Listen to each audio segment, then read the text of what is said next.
आज supreme court का जो ऑर्डर आया है ये कई मायनों में बहुत ही ऐतिहासिक ऑर्डर है।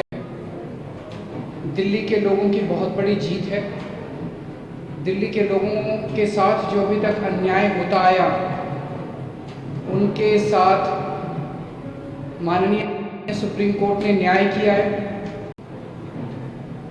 आज से 8 साल पहले 23 मई 2015 को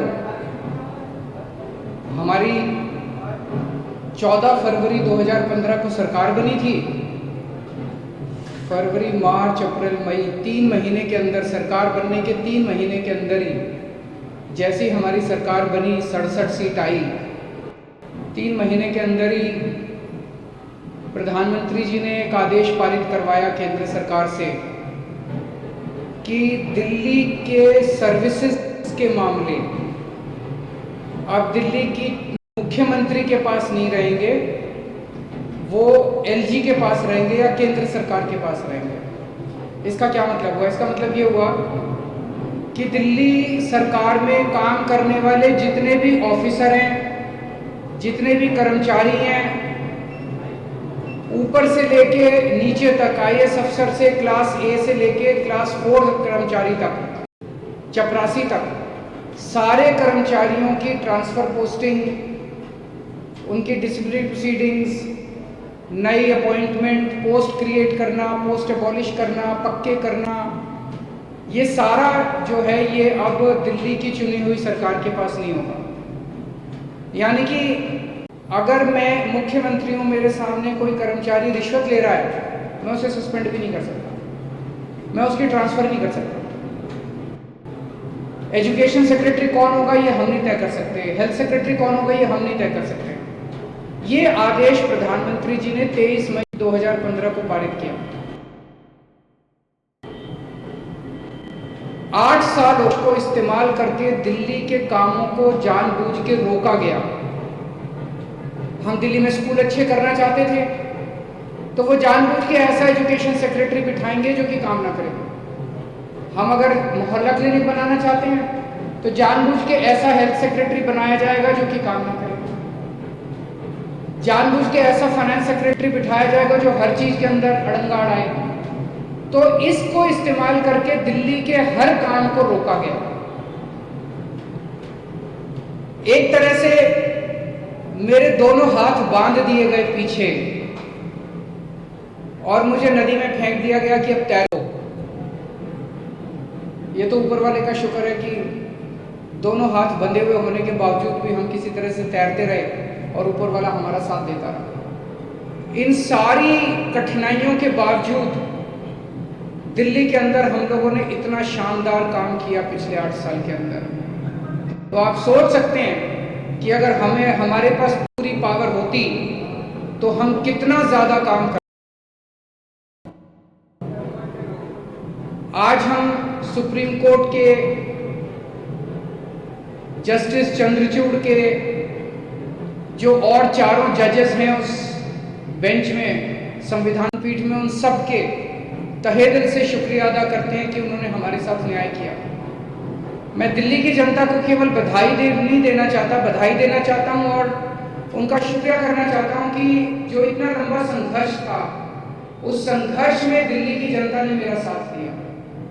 दिल्ली की जनता के साथ के बिना मैं कुछ नहीं कर सकता था। आज जो ये इतनी बड़ी जीत हुई है, ये उनका आशीर्वाद, दिल्ली की जनता के आशीर्वाद, उनके साथ का, उनके सहयोग का नतीजा है। कदम कदम पे उन्होंने मेरा साथ दिया दिल्ली की जनता ने। अब हमें एक बहुत बड़ा मौका मिला है। दिल्ली का काम जो है अब ये 10 गुना स्पीड से होगा आज के आदेश के बाद। बहुत बड़े बड़े काम होंगे अब दिल्ली के अंदर जो सोच भी नहीं सकते। सबसे इंपॉर्टेंट है हमें एक ऐसा प्रशासन देना है दिल्ली के लोगों को जो कि रेस्पॉन्सिव हो, जो कि जनता की जरूरतों के प्रति सिंपैथेटिक और कंपैशनेट हो। तो अगले कुछ दिनों के अंदर आप देखेंगे बहुत बड़ा प्रशासनिक फेरबदल होगा। कई सारे ऑफिसर्स को, कर्मचारियों को ट्रांसफर किया जाएगा इस आधार पे कि उन्होंने अभी तक कैसा काम किया। कुछ ऐसे ऑफिसर्स हैं, कुछ ऐसे कर्मचारी हैं जिन्होंने पिछले कुछ महीनों में, 1-1.5 साल में दिल्ली की जनता के काम रोके। कुछ ऐसे ऑफिसर्स हैं जिन्होंने दिल्ली में मोहल्ला क्लिनिक में दवाइयां बंद करा दी, अस्पतालों के अंदर दवाइयां बंद करा दी, जल बोर्ड की पेमेंट रोक के कई जगह पानी बंद करा दिया। ऐसे कर्मचारियों को, ऑफिसर्स को चिन्हित करके उनको अपने कर्मों का फल तो भुगतना पड़ेगा। लेकिन बहुत सारे ऐसे कर्मचारी और ऑफिसर्स हैं जो बहुत घुटन महसूस कर रहे थे, ईमानदार लोग हैं, काम करना चाहते हैं। उन सारे कर्मचारियों को, उन सारे ऑफिसर्स को मौका मिलेगा काम करने का। उन सबको जो डेडवुड है, जो करप्ट है, जो इनएफिशिएंट है, उनको अच्छी पोस्टों से हटा के साइड किया जाएगा। और जो अच्छे हैं, एफिशिएंट हैं, ईमानदार हैं, रिस्पॉन्सिव हैं, कंपैशनेट हैं, उन लोगों को, उन सारे अधिकारियों को और कर्मचारियों को मौका दिया जाएगा कि वो दिल्ली की जनता की सेवा कर सकें। सारे प्रशासनिक सिस्टम को भी दुरुस्त किया जाएगा। ये सारा सिस्टम भी सड़ा गड़ा सिस्टम है।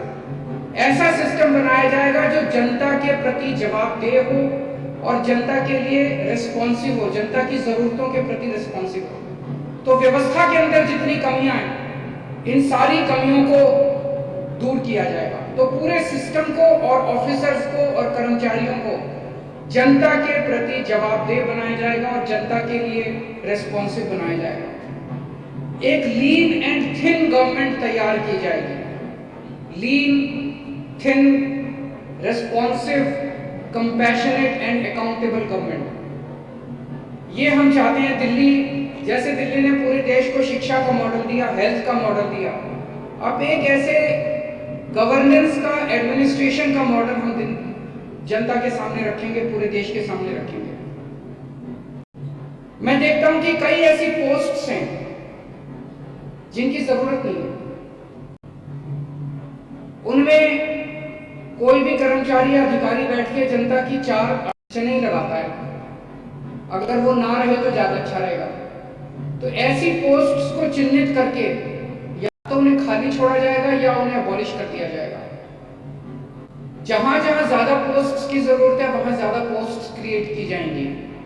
जहां जहां लोगों को जरूरत है वहां ज्यादा पोस्ट, जैसे हम इतने मोहल्ला क्लिनिक बना रहे हैं, तो जब डॉक्टर्स की जरूरत है, पैरामेडिक्स, वहां और क्रिएट किए जाएंगे। तो अभी तक हम लोगों ने स्कूल, अस्पताल में एक मॉडल दिया। अब पंजाब के अंदर हम एक अच्छे लॉ एंड ऑर्डर, कानून व्यवस्था लागू कर रहे हैं। उसी तरह से दिल्ली अब कुशल प्रशासन का एक मॉडल पूरे देश के सामने देगा। मैं एक बार फिर से दिल्ली की जनता का बहुत बहुत आभार व्यक्त करना चाहता हूं, जिन्होंने पूरे संघर्ष में हम लोगों का साथ दिया।